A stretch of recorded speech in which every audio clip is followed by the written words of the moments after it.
Doctors said I was too young to have cancer, but then I had to have my breast removed. Alicia Mcgoogan, 23, thought the discomfort she was suffering was just from her time of the month, and even after checking with doctors her cancer still wasn't discovered. A woman who claims she was dismissed by doctors as being too young to have cancer has been forced to have her breast removed age 23 as she battles the disease. Alicia Mcgoogan said she started feeling pain and discomfort in her right breast in December 2021, which she thought was just from her time of the month. But when her nipple started leaking a yellow sticky discharge, she booked an appointment with her GP and was eventually transferred to the breast clinic at Burnley General Teaching Hospital. The legal recruiter said that a blockage in her milk duct was identified, so she had a microdiscectomy to remove the duct in January 2022 and discovered it was a benign tumor. After the procedure, Alicia thought she was out of the woods. But afterwards, the former law student claims she mentioned to a nurse that she'd felt a lump on her breast, but they didn't examine it and just said it was scar tissue from the surgery. As the lump got bigger, the singleton claims she pushed for further scans and after a mammogram and biopsy, was eventually diagnosed with stage 2 breast cancer on May 18.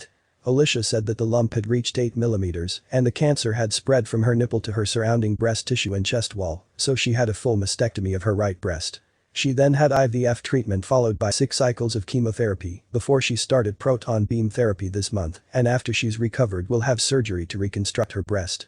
Despite enduring such a whirlwind experience, Alicia, who's now 24, said that staying positive has been paramount and she's looking forward to eventually returning to normal life.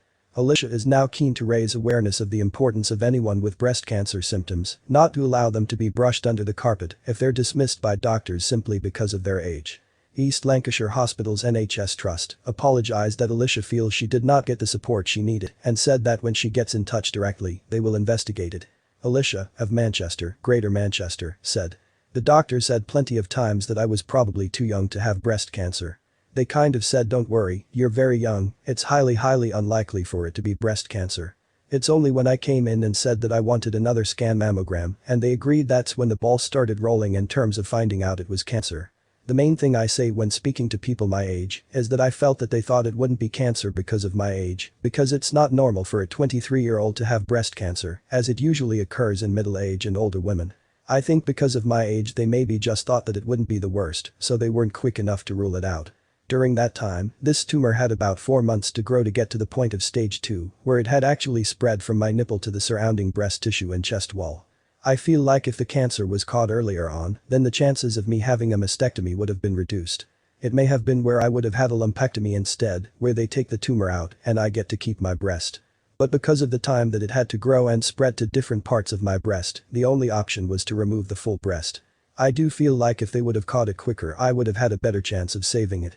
The tumors do grow very quickly, so it's definitely like a race against the clock.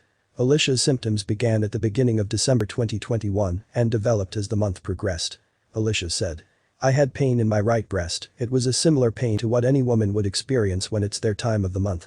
I didn't think much of it at first and got on with normal life. I called my GP and at first they said it could maybe be a skin infection in my milk duct and they prescribed me a course of antibiotics. I had them and still nothing had changed. I was still getting this discharge and the pain was slowly increasing to the point where I was taking painkillers regularly throughout the day. With the discharge, I felt like a breastfeeding mother to be honest. I had to wear breastfeeding covers. It was very sticky and stained everything. The 24-year-old claims she returned to the GP as her antibiotics weren't improving her symptoms, this time for a face-to-face appointment.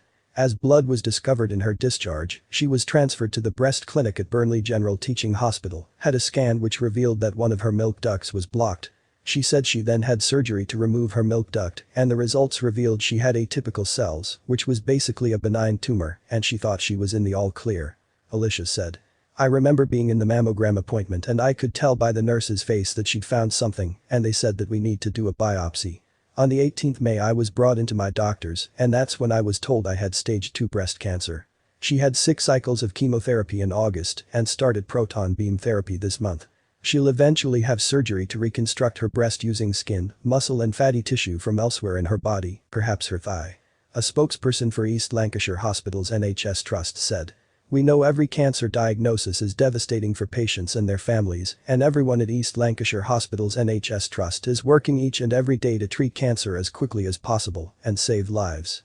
We are sorry Alicia feels she did not get the support she needed.